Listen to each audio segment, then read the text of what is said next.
it says system update available, preparing to download. What I'm going to do is I'm going to let this thing do its thing, and I'll join with you when it's done. Okay, so the Chromebook rebooted, and this is what I'm greeted with here, a sign-in. Now, while it was doing its download process, I just took a little closer look at the device here, and it does look like this entire thing is slightly rubberized, the entire outer bezel of the screen here, and the screen is a little bit of a step down from that bezel. So when this is closed, I'm confident that the screen itself will not scratch the keyboard, and vice versa. The keyboard will not scratch the screen either, because this entire area is rubberized here. So it wants me to enter in my Gmail information. So let me do that, and I'll join you on the other side of that. All right. It's signing me in. And it says, welcome to the Chromebook family. Explore the goodness of your new Chromebook with this guide. We can't wait for you to get started. Well, let me go through this just so I can actually use the touchscreen. And as you can see, it's pretty responsive here. It says, welcome to your Chromebook, Chromebook goodies. Let's see. Get work done, keep in touch, listen to music, add apps, work offline, make it your own, edit photos, print files, touchpad tips, keyboard tricks, stay safe. So, as you can see, the touchscreen is really responsive. And at this point, there really isn't a need for a touchscreen on a device like this, but I'm sure in the future there will be. So one thing I do want to try out on here is Angry Birds. Now, I haven't played Angry Birds in probably, I don't know, definitely over a year, if not 2 years. But it's the only thing I can think of right now which would actually use the touchscreen and we can see the responsiveness on it. Now, what I'd like to see in the future is I'd love to see Android apps made available for Chrome OS devices. But I'm not a programmer, so I don't know the ins and outs of doing that. Now, as I'm looking at the keyboard here, there's a pinhole mic here. Generally, you'll find your mic up by the webcam, but since you have a glass screen on here for the touch screen, you have a mic that is not in that area. Okay, I just downloaded Angry Birds from the Chrome Web Store, and there's one thing to note. There is no on-screen keyboard with a Chrome OS device. You have always a physical keyboard, and that's because Chrome OS doesn't come in a tablet form factor. You only get it in a netbook or a laptop form factor here. So let's see, let's go to the apps we have here. Let's go to Angry Birds, and let's see how this works here. And we can also check out the speakers on this device. Now, in my experience with some of the previous Acer Chromebooks, or at least the Acer Chromebook that I have, the speakers were not of the best quality. So let me just crank this up here and we'll see how loud this gets.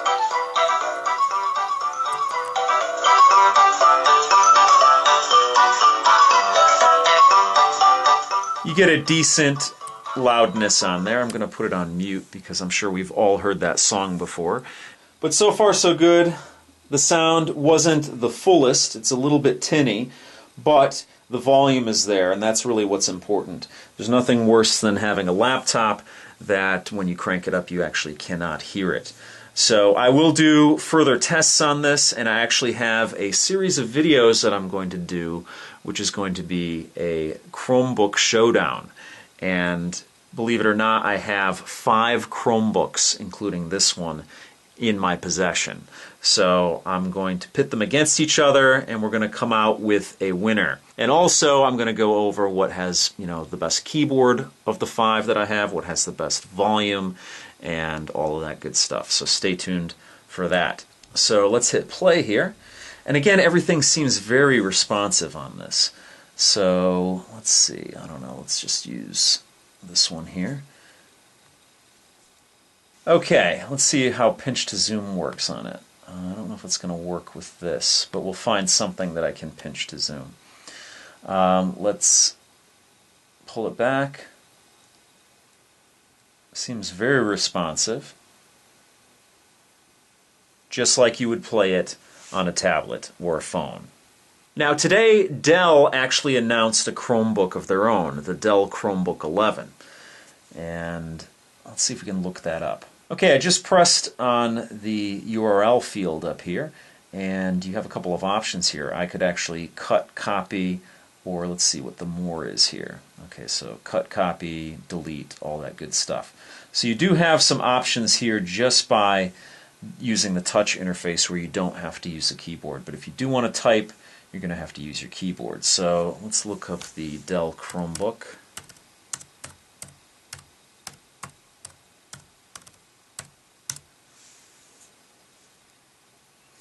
Alright, again, let's just try the scrolling here.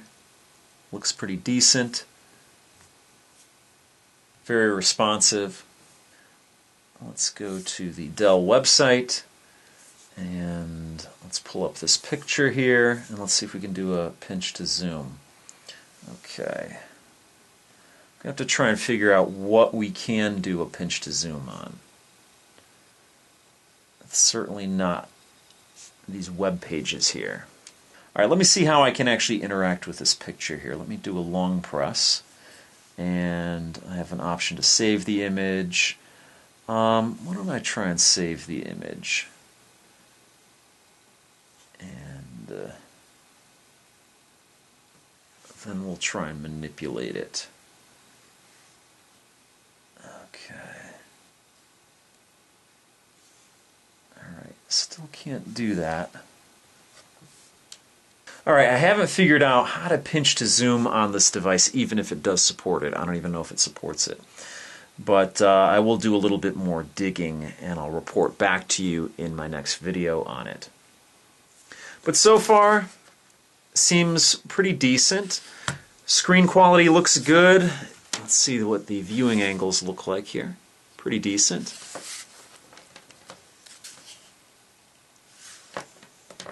The touchscreen is interesting to have on here, and one thing I didn't mention as I was typing on it was the keyboard seems pretty sturdy. I'm sure there's keyboards that are more sturdy than this, but there's really not a lot, if any, flex when you press the keys, which is good. The touchpad, which obviously I'm not using much because I'm using the touch screen. Touchpad seems pretty responsive, and the clicking seems firm.